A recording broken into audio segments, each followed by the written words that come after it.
Welcome to the Co-Collector Spotlight. I'm that Halloween movie collector, Pat.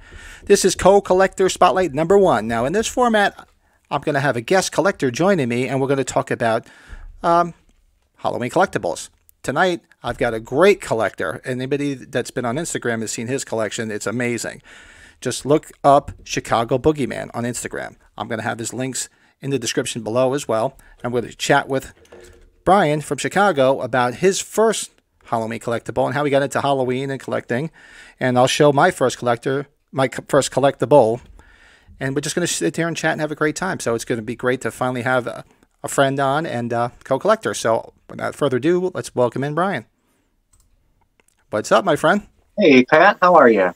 Good, good, good. So I was telling everybody this is the first co-collector spotlight. So they're not going to be called collectible spotlights, a co-collector spotlight. So fantastic. Well, I am very honored to be your first guest here, and very excited to be a part of your podcast world now. Awesome. And I'm glad we finally made this work. I know our schedules were tough to sync up, but we're finally here. Everybody's going to finally get to see that amazing collection. I told everybody I'm going to have all your links below as well to go check out Chicagoboogeyman, whose collection is, believe me, you haven't even seen the tip of the iceberg of what's behind him. Just go check it all out. And we had discussed showing what we was our first collectible for when we first got into the world. But first, so when was the first time you saw Halloween? How did you get into Halloween? Man, so I saw Halloween at a really, really young age. I had very permissive parents, that were very encouraging. My dad and mom, they loved horror movies. And, so I remember I saw Halloween when I was about, I think, 6. I'm sorry, it was 7 years old. I had gone, I actually saw it on Halloween night, What year was that, if you don't mind me asking? Oh, my goodness. I think it was 1986. Okay. So I had gone as Elf. Do you remember Elf, the alien life form? I loved Elf. Still man, I loved Elf too. I went all out that year. I had the entire full body costume, not just the mask. I had to have the whole thing. So, I had the whole body outfit, went as Elf that year. I think I almost passed out because it turned out to be 75 degrees that Halloween, and I'm, walking around for miles in this little elf costume, overheating. So, bit of a traumatic Halloween for me. But I remember that evening, my dad was really excited. He wanted to show me a couple of horror movies, and I remember there was an Elvira special, and she was showing a Night of the Living Dead. And so, I watched. One of my favorites, yeah. Oh yeah, for sure. But as a 7-year-old kid, I didn't really appreciate Night of the Living Dead as much as I do now. It was a very, very slow film, and as a kid with zero attention span, I think it was a little too slow for me. So I think I kind of nodded off and didn't appreciate it as much at that time. And then my dad was like, okay, so you didn't really, have the same reaction as I did for this one, but I think you're really going to like the next film I'm going to show you. And so he put in, the original Halloween for me. And, I had seen so many other films before. I had loved so many other, horror movies by that point. But Halloween was the first film that I experienced. It was an experience. I wasn't watching the film. It was something that I was a part of. It was the most memorable cinematic experience to this day. So many years later, I could vividly remember what it was like watching Halloween as a 7-year-old kid for the first time, and just being blown away and just completely lost in that experience. It's so true. I mean, you think about other movies you've seen in your lifetime. Can you remember that exact moment you watched them? There's very few that I can remember aside from Halloween. Because like I said, I've told that story, I think, on the podcast. That I guess everybody's like, oh, when did you first see Halloween? I said, well, at 10:30 on October 31st in 1980. Like, how the hell do you know exactly that? So, well, I actually have the HBO guide for when it premiered on October 31st, 1980. And I had no clue about Halloween. Your dad introduced you to it. My parents didn't watch horror movies. They didn't care. My mother was still traumatized over seeing Psycho in the theater when it first came out. She said she never watched horror movies. And at the time, my cousins were coming over because we were going to watch the movie The Warriors. And after The Warriors, they're like, "Oh, what's this?" It says Halloween. I'm like, "But and it's Halloween night. We were trick-or-treating the night before." We're like, "Yeah, why not? Let's watch it." Totally mesmerized me, scared me, fascinated me, and turned me into the Halloween wacko I am now.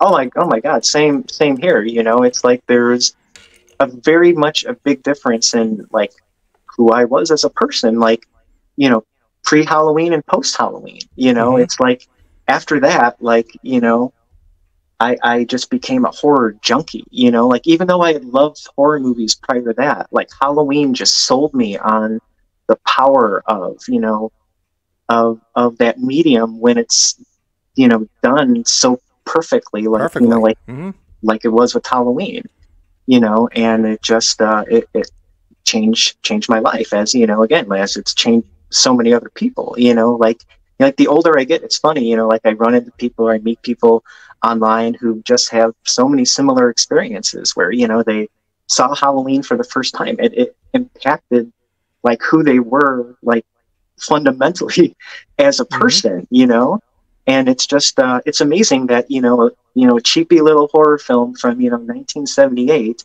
has had that kind of legacy and like power. It's truly truly an immortal film. Oh, it is, and with the power of the internet over the years, it was funny because when I started making friends like yourself and other collectors, and started the podcast, because for years I would just watch. There was plenty of YouTubers I watched that talked Halloween, and I'm sure we all watched the same haunts, the same people. Sure. And my big thing was, I'm like, well, nobody ever really talks about the collecting aspect of it. And that was the theory behind starting the podcast and putting myself out there. And then the more I met people, like yourself, and and this is no dig on anybody, my wife would be like, "There's other people just as crazy as you." Oh yeah, no. I said, "Yeah, you'd be surprised how many." And I go, "I didn't realize. I thought it was just me that was messed up and hooked on Halloween." I said, "There's a lot more of us out there than I ever thought there would be." Absolutely. And like it's a comforting thing knowing that there's other people out there who have just been so like moved and just so completely fascinated with these films and with these characters, and that it's just become a part of who they are, part of their identity, a part of it's like like Halloween is part of my life, it's part of who I am, and it's something that I'm proud of, and I'm proud to be in the company of such really cool people who've had these similar experiences as me, and who just love this franchise to their core. Yeah, and there are some divisive fans that do get a little crazy, but that's like with any type of fandom. You're going to have the people that get so crazy about it, but the majority, like yourself and others that I've become friends with, are just, it's cool. And, we see our collections pretty much on a daily basis. You see how everybody's doing, helping each other out, which is the way it's supposed to be. This absolutely. I've said it 100 times on the podcast, and when I talk to people that are looking for things, I say, look, this is not a competition. I'm not in a competition with anybody. That's why I started these collectible spotlights. I said, because now I finally have a collector on like yourself. I said, because let's bring people in. Let's see what they have. I want to see what you have. I want to see that maybe you don't have something that I don't have, and maybe somebody else doesn't have, and they get to see it, learn more about it. So it should be that way. It shouldn't be like pardon the French, a bunch of dicks, which is there's really only one word for it. No. You're totally right. I mean, so many fandoms have a tendency to get really, really toxic. Yeah. And again, like there's some unfortunately there's some bad apples in every community, but as far as like the Halloween community goes, man, I've met nothing but the most like friendly, the most helpful, the most like accommodating people. It's and again, like you said, I'm when I found out last week that you had finally gotten that grail of yours, like the like the Atari game, man, I was so happy for you, man. Like I couldn't wait to tell my wife. There we go. You know what? It's still sitting here. It's still sitting here because it's like that. It's like the It's definitely like the holy grail. It's like the chalice of this thing, and I'm like, it's still Oh, it sitting has here like on a my desk. glow that's coming off it. My problem is I don't know where to put it yet. Like, how to display it? Do I build like a thing like in like Raiders of the Lost Ark where it's like sitting on this I was pillar? saying, I'm like I don't know where to put it. It's like it's actually still sitting on my desk from the day I bought it because I'm like I don't know where to put it yet. I got to figure out a real cool oh spot for yeah, it. like that's worthy of a very, very, very, very special, like, like, I'm surprised you don't have, like, any more of, like, like, the display cabinets and things like that. You know what? Um, In yeah, time, because you because have you have some tremendous items that I you should know. definitely put on, and put a spotlight on. I probably will maybe next year because if you see here, these are thousands of CDs because I'm also a musician and I love music. So there's cabinets, there's shelving, tons of them filled with CDs, and I'm trying to find a better place because I want to free up this whole area to put that in because I think it's a perfect spot, especially doing the podcast or doing these streams. To put everything lit up right here would look really kind of cool. So I got to find a place to put that stuff because I have so much stuff on shelves and it's just crazy. Like I just got the toy capsule thing. I just got the whole display. It's Yep, sitting right yep, here. yep. I don't have room for it, and I'm like, everybody's like, "Oh, put up another shelf." I go, "Where? On the ceiling? No room to put another shelf up. Over the door so you can't get out." Oh yeah, for sure, for sure. Like, my big struggle is, I love the artwork. The artwork Hmm. is my one of my favorite parts of, like, collecting in general. I've been, I was an artist myself, and I've always been drawn to, like, how different people see and, interpret, something that's had such, like, an indelible, like, effect on them. And so my struggle is, like, I want to put up as much artwork as possible, but then the artwork eliminates how much space I have to display other things. So it's, trying to find a balance with, a finite amount of space. It's every collector's struggle, you know. But Yes, hey, it's a good struggle to have. that's why I say people are like, "Oh, it'd be cool if you like you mentioned, you have so many cool things to display." I'm like, one of these days I get around. As long as I have it, it's here. I can sleep at night knowing I have it. Yeah. It's like at some point I'll be able to pull some of the stuff and put it around a little bit more. But that's my goal for next year is to clear out this whole area here. So I've got to figure out a place to put it all because I'm old school physical media guy. I love my CDs. I still Oh, buy for sure. band comes out, I buy that CD. I'm not a streaming guy. I want to have that hard copy. Yeah. I like to look at the artwork and everything and just absorb the music. And nowadays, people don't even do that. They just stream everything. They just cherry pick what songs. They don't even know the songs on all this stuff. So Oh yeah, I'm for just sure, old. for I'm old sure. school in that respect. So CD comes out, it goes over there. 9 out of 10 times I only listen to it once because I'll put it on something because I'm driving in my car and when I bought my latest car 2 years ago, and I'm like looking at it, I'm like, the guy's like, is something wrong? I'm like, where's the CD player? He's like, CD player? Nobody uses CD players. And I go, I do. I go, I want a CD player. He's like, no, they don't come in this car. I'm like, seriously? Right? There's more and more reminders these days of the fact that our generation is no longer the one in focus. Yeah, I'm like, I want one. I go when I go out to buy a CD, to a store, which is hard to find nowadays because most places don't even sell CDs. But a Yeah. few CD and record shops that I do go to, that's where I'll buy my CDs when I want. I used to love to open them up, throw them in the car, listen to them on the way home. Now I Oh can't. yeah, man, those are like some of my favorite experiences. Especially when, like, the CDs came in, like, the long boxes, and Yeah, like, and yeah, again, I am a big physical media fan as well. That's just the era that I like, grew up in. There was that, like, appreciation of like, opening an album, opening a vinyl, opening a CD, and that like the smell, and, like, hmm, putting in the CD, and reading the lyrics and seeing the artwork. It was like a total experience. And I still tend to favor that over like like streaming and everything. It's convenient and wonderful that that's available. But man, like, there's nothing like putting on a fresh, crisp, like, vinyl for, like, the first time and hmm, hearing that needle drop and the speed. It's just like a magical experience. Like, it's yeah, nothing else like it. yeah, and it's just, and And the younger generation, there's hope, because my son is 20, loves vinyl. He loves music. Yeah. And, that was I mean, he's away at college, but when he was home or when he comes home for the summer, a nice day, we'll go to garage sales, we'll go to flea markets just to find old records. He doesn't want anything new. I mean, if something new that he's interested in comes out, obviously he'll buy the new one, but he's like, I don't want the reissues. I don't want anything. He's like, I want the old original stuff. So there's hope. For sure, for sure. And that's what I've noticed, is that there's been a greater appreciation, amongst like the newer generations for things like that, which is why, I mean, like vinyl like production is oh, it's crazy, astronomical. It's crazy. It's really breathed a brand new life into, again, it was always my favorite format. Yeah. But again, it's just nice to see that these new, again, I mean, it doesn't get better than vinyl. Like it just.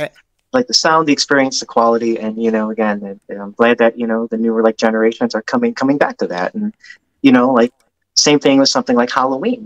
It never fails to both amaze and surprise me, like to go to a convention and see how many younger kids, like kids who are my age, or kids who were my age when I first saw Halloween, lined up to meet like Nick Castle, and it's just the amazing ability of these, classic things to, reassert themselves, year after year, decade after decade, based on their sheer brilliance, I know. It's just, I'm telling you, so you figure it, the past 4 years, it just floored me. The way Halloween is just blown up and everybody's loved it. And I mean, I'm not complaining, but it's just, I never, 6 years ago, you told me this would happen, I would have been like, you're crazy. Oh, no, for sure. For sure. Again, like, when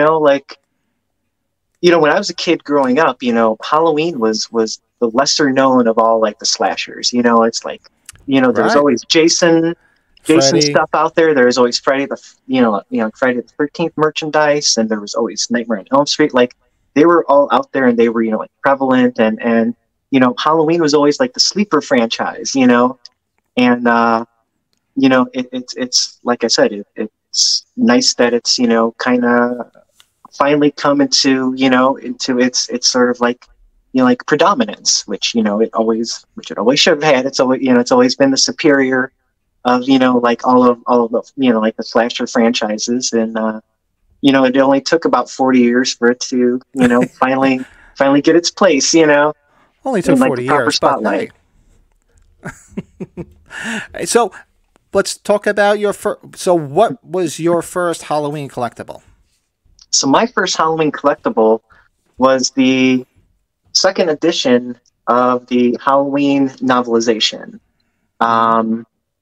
So with this, I was a kid when I first saw like Halloween, and I was a really big reader growing up, and I used to go to a lot of used like bookstores. And so I, not too long after I actually saw Halloween for the first time, so I think I probably picked this up in probably like 1987, I want to say. I was at, used bookstore looking for, I think it was probably Garfield and probably Peanuts books at the time. Mm-hmm. And, just saw this sitting amongst, I was probably, like poking around the horror section, saw this, and I think I paid like 5 cents for it. And, yeah, it was the first thing I had ever seen that was from the movie. There really nothing else existed out there, and so to find kind of stumble on this was a huge surprise for me. I didn't even know that something like this existed at the time. That's what I was going to mention. I picked up. Do you have the first edition too? With the ghost? I do. I have this guy right there. Here. You go. Yeah. Guys, same thing. Every year we go to the Jersey Shore since I was a kid. My parents started going, and I still go. I take my kids every year, and there's a used bookstore there, and every year it's like one of the things we have to do. We'll go there like either probably the second day, and we'll get some books to read while we're on vacation. But this was way back when. This was probably, I want to say the mid 80s, probably right before that. And same thing. I was in there looking at the horror stuff and buying my Mad magazine because I love my Mad magazines. And I remember seeing Halloween, and I'm like, And I didn't think anything of it because it's not like it's a picture of Michael Myers. It's that ghost sheet Right, with right. with the jackal in it, but it said, the feature film. And I'm like, is that the Halloween movie? I'm like, no. I opened it, I flipped it. I said, because back then there was no social media. Nothing was telling you where all this stuff was. I had no clue that Yeah. they came out with a novelization of it. And Oh I was yeah, like, same. and same thing. I think if I paid a quarter for it, I was like, okay, how cool is this? I bought it. And I'm like, wow. And then, of course, it did a whole other episode on the differences that between that and the movie. I mean, obviously, the movie is Oh the goodness. movie, but there's a lot of different things in there that I'm sure you read it and I've read it too. But I was floored. I did the same way. It just stumbled upon it just like you, and I was just like, I had no clue there was a friggin' book for this. So Absolutely. yeah. Again, like I used to buy, like Fangoria and like Mhm. Gorezone back in the day, and I used to go through, all of like the classifieds and all the ads, and there was never Halloween stuff around. No, never. Never Halloween stuff for sale. No like merchandise, no T-shirts, and as a kid, you wanna proudly display the things you love, and so it was always so disappointing for me that there was never anything Halloween available, and until again, until I stumbled upon this book, and yeah, that was a cool experience, because again, Hmm. it was my first piece of like actual Halloween memorabilia, something from the film that I could hold. It was tangible, and man, like you said, it's you could really do an entire podcast just discussing the differences and how Yeah. much that the novelization is like fleshed out. Hmm. But that first reading experience was so unique too, because it's there's such radical departure, especially the beginning of the book, obviously, Right. and probably the first, I think, 4 to 5 chapters are pretty much brand new to like the Halloween like canon. It's like there's they have geez like like the dawn of the Celtic era. It goes way back Way there. back. Yep. You And know, and that's actually a real good idea to do that for the podcast. I got to talk to these guys and say, just absolutely. say we should just pick one and just talk about the differences from the movie to the novelization tie-ins. Yeah. Yeah, and like this really made me a fan of like novelizations because you know I love Halloween for its simplicity as a film. It's as lean and mean as it gets. But there's always that well, what is Laurie thinking? What is Annie thinking? What if anything is Michael thinking? And so the fact that the book has these different like POVs and different like perspectives, and it adds flesh to Michael's background and like the sanitarium and the trial and Hmm. everything like that. It makes for a very very interesting read, especially as again, like by the time I read the book for the first time, I had already watched the film probably 2 dozen times and Right. knew it like the back of my hand. So reading the book, it was like I was able to easily discern what was new, what was different, and it's really quite a different experience, but it's a really cool experience too. You know, Oh, absolutely. And it's funny. I'll segue into this because you were saying how badly you wanted a T-shirt because you wanted to display your Halloween. So I was telling you about this, which was I showed this on the podcast. This was my first Halloween T-shirt, oh, so cool. and this was and same tie-in, airbrushed on the Jersey Shore boardwalk in 1989. I remember going down there and I'm like, for the longest time, same thing. I'm like, I wanted a freaking Halloween T-shirt and could never find one.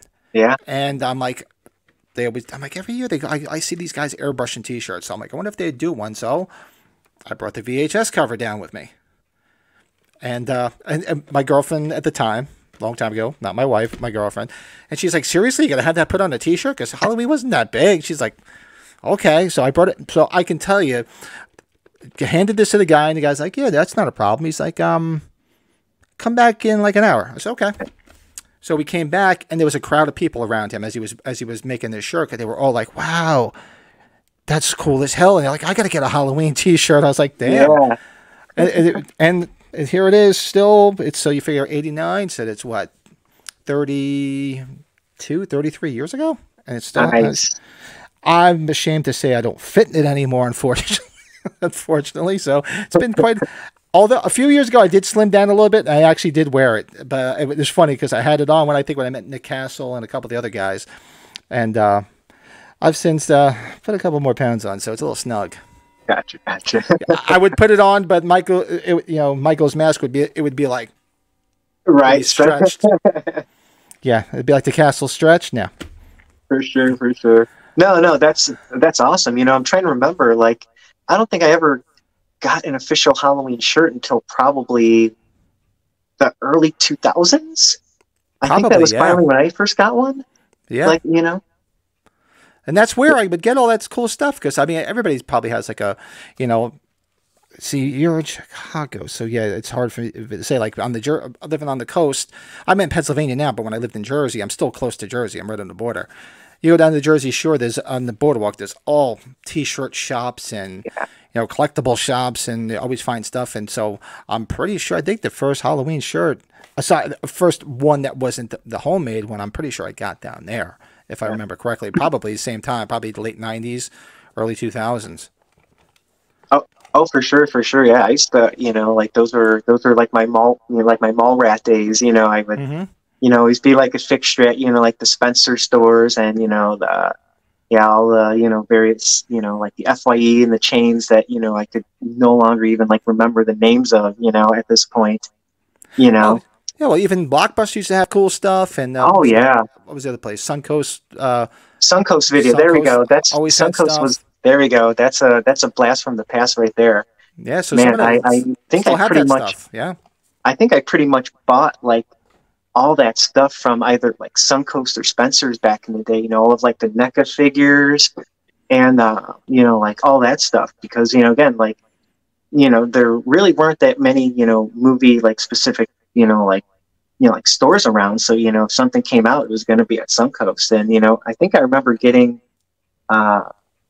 the Evolution of Evil set, back when it came out, and then a couple months later, it was on like discount for like 90% off or something like that. So ended up getting another couple more for like $4. So yeah, I miss those days. Oh, I've been told the story. I remember going into same thing. I walked into Spencer's just on a whim, and I've seen the Evolution of Evil. I was like, oh, I got to get that. Oh yeah. I mean, like seeing some of even though like again like some of that Spencer's like the Cinema Scream stuff. I mean, it's man, the quality of that is really not that like tremendous, but thankfully over the years the quality of Halloween merchandise, especially Michael's likeness, has greatly and vastly improved. But, oh yeah, like the early PMG stuff.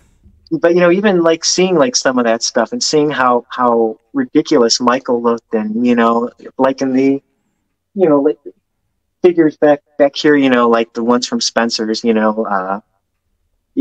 just look so ridiculous, but it was so exciting to just have something Halloween, something like an official Halloween product. Like, didn't really care just how bad it looked. It was like, okay, this is cool that they're finally, things are beginning to trickle out little by little, especially with that well, it was just simply called The Mask that Don Post put out. That was it always looked like Michael was like a crazy Ronald McDonald, because if you remember the picture of The Mask, it was always like, oh, absolutely. Funny enough, that was probably my second Halloween collectible back in the day. Like I mentioned, I used to, read like Fangoria and like Gore Zone, all the genre mags, like religiously. That was, all I would read. And, and I remember finally once seeing like something that remotely resembled, like a Michael Myers mask, and of course they didn't have likeness or they didn't have likeness rights, they didn't have the trademark to it, so couldn't call it Michael Myers, but it was right, a white white blank mask with dark hair, and it was called The Mask.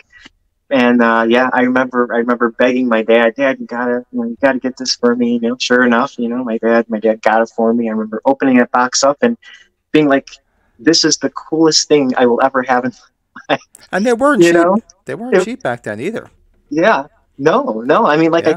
I think I think I remember him paying like something like $45 for the Yeah, mask, which they were, like yeah. back then was, pretty, pretty substantial amount of money for like a piece, for like a piece of rubber. And, again, I was absolutely tickled with it, like I, couldn't have been like happier, like in like retrospect now, you see it for what it really is. But man, as a kid, finally having something that even remotely resembled a Michael Myers mask was, the coolest thing ever. Yep, and I'm sad to say I don't have that original one because I wore it so many times, especially going out to parties. Because I'm a little bit older, so I used to bring it to parties, and I'd be driving my car with the mask on, and that thing just got ripped to shreds. So I don't have that original one, unfortunately, because Yeah, it fell apart.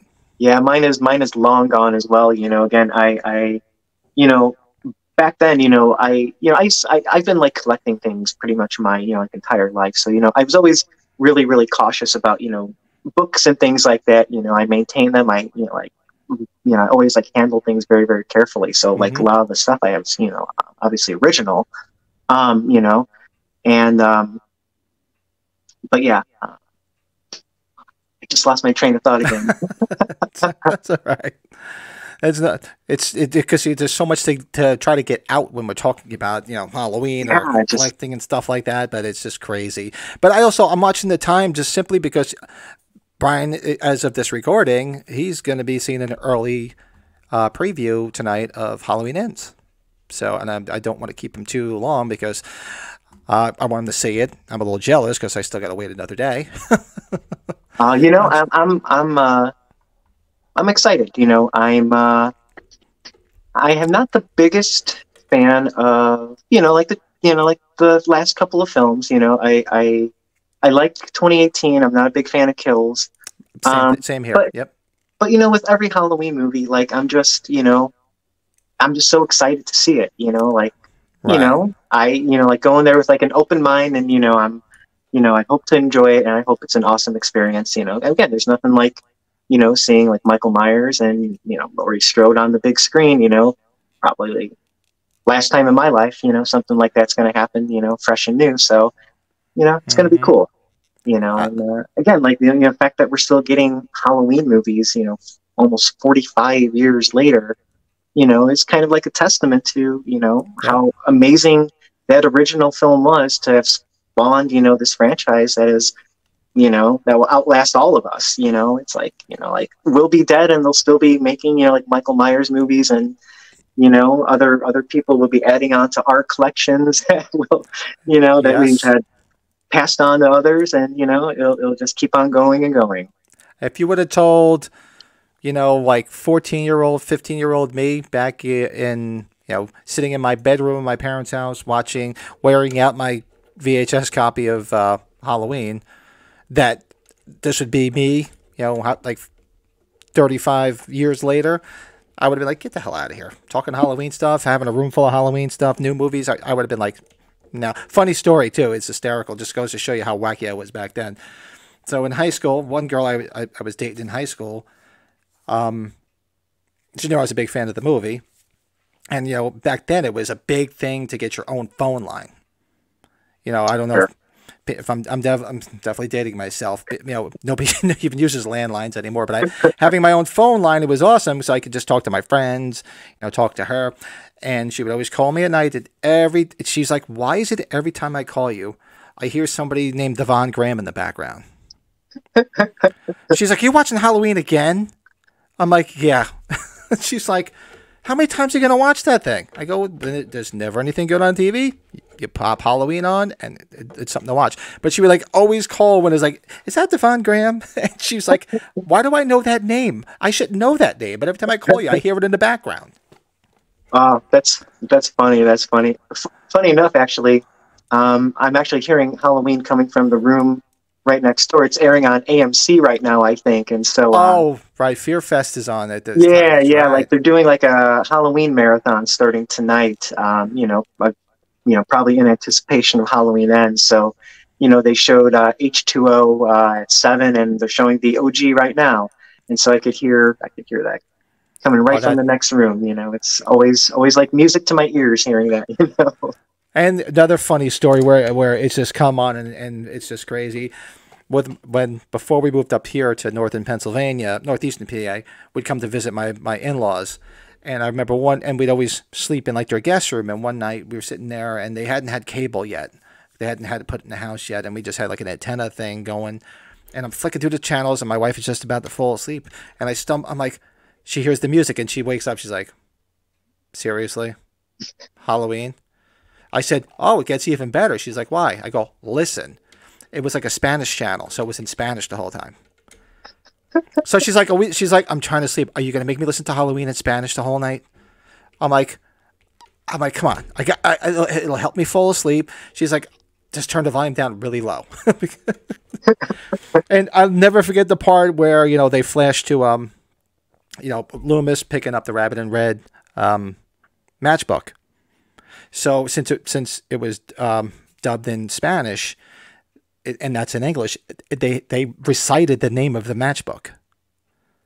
So really?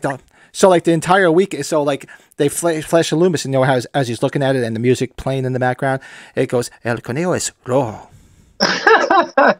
And I'll never, for like a good month or like ever I was, I like my wife, I go El Conejo es rojo.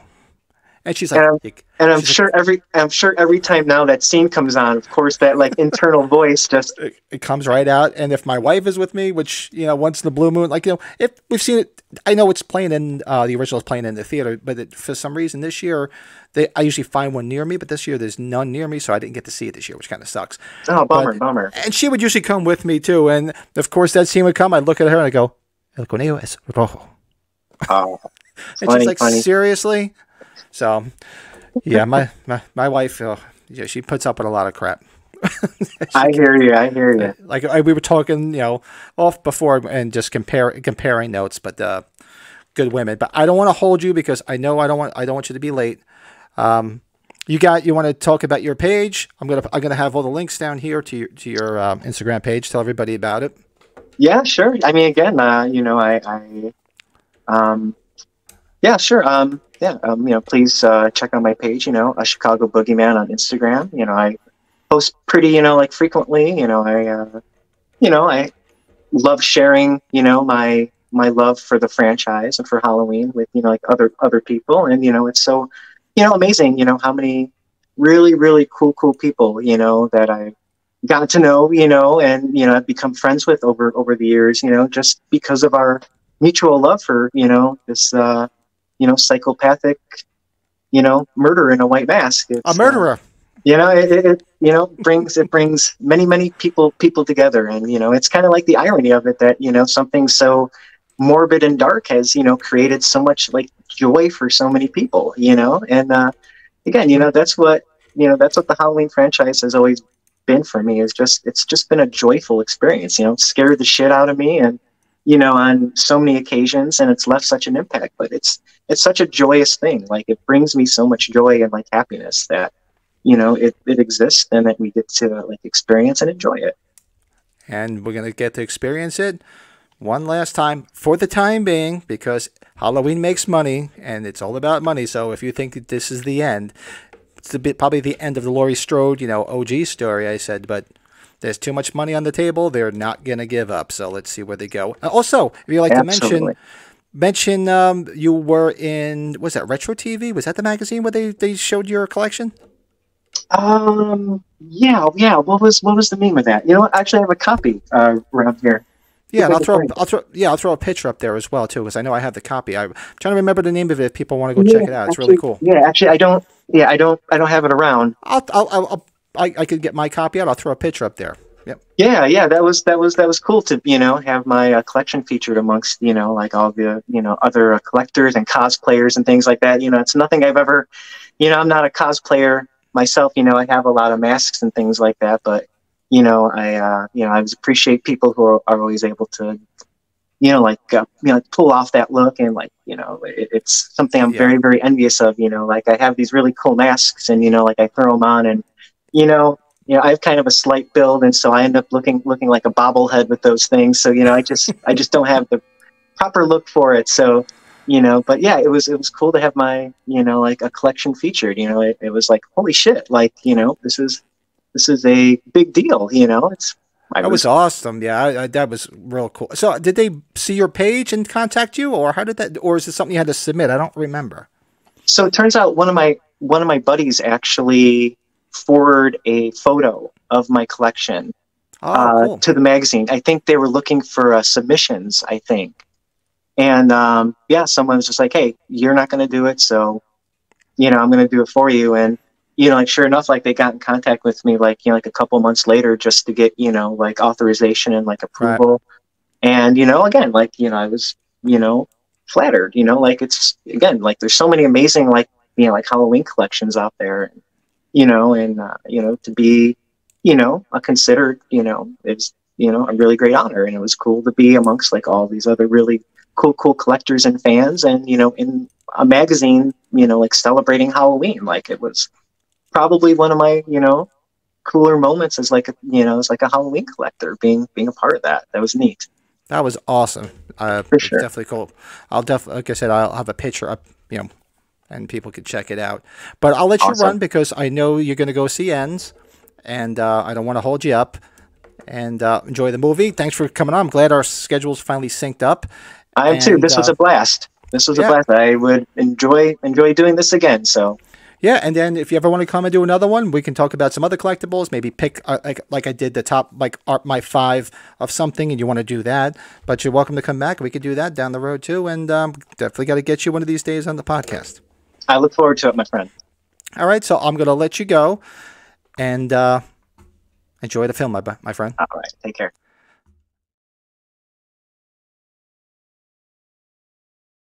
So that is my first co-collectible spotlight with my great co-host for this evening, which was Chicagoboogeyman, Brian. Great guy, unbelievable collection. I'm going to pop up his Instagram right here, and I will also have the links down below. Go check out his page. It's absolutely amazing. You think I got a lot of stuff behind me or on my page? Go check his stuff out. Not to mention, super great guy. Look forward to having him come back and doing some more collectible spotlights as we move along, and hopefully have him on the podcast as well. So that being said, here's my usual spiel. If you'd like to see anything behind me or anything, a spotlight on anything, or be a guest on the Co-Collectible Spotlight, you can reach me at that Halloween Movie Collector over on Instagram. I got my whole collection there. If there's something you'd like to see a collectible spotlight on, by all means, reach out to me. Want to share a co-collectible spotlight if you have it? Come on and tell me your story about Halloween or what you have in your collection, just like I did with Brian. By all means, reach out to me. Also, every Sunday night, 7 p.m. Eastern Time, over on the Michael's Horror and Pinball channel, I do the Halloween Collectors podcast over on the Michael's Horror and Pinball channel. You can't miss it. A lot of fun. Great guys. Talk Halloween, other horror movies, music, break each other's chops. Just have a great time. Be sure to check that out. There's also a collectors group for the podcast over on Facebook. There'll be links below for that too. Get in there. We'll talk about some things that we're going to do on the podcast, make some suggestions. You guys can be more involved with it. So go check that out as well. Also, if for you collectors out there, which is probably why you're watching this, I also have the Halloween and Michael Myers Collectors Group over in Facebook land. Go check that out as well. A lot of information on there, especially now with Halloween Ends going on, and tons of Halloween collectibles that are coming out. So people post their collectibles, buy, sell, trade. Great community of people. Be sure to check it out. And that's the first co-collector spotlight on this channel. Hope you guys enjoyed it. Thanks to Brian, Chicagoboogeyman, for joining me on this first one. I have a few other collectors lined up to do some other ones. And as I mentioned earlier, if you'd like to be if you're a collector, you'd like to come on and do one with me, just shout out here. Any of the links below. Be sure to hit that like button because this helps people find this channel and this video. Subscribe, hit that notification button. I drop these every Friday night. Now, this is a separate entity on this channel with a co-collector spotlight, so I might actually be doing 2 a week if I get the time. So be sure to like, subscribe, and hit that notifications so you know when the new ones are coming out if you're enjoying this. I'm assuming if you're watching this, you're a Halloween fanatic, just like myself and my friend Brian. So, hope you enjoyed this. Look forward to seeing everybody on the next one. Those all going to see Halloween Ends this week. Enjoy the movie, and I'll talk to you soon.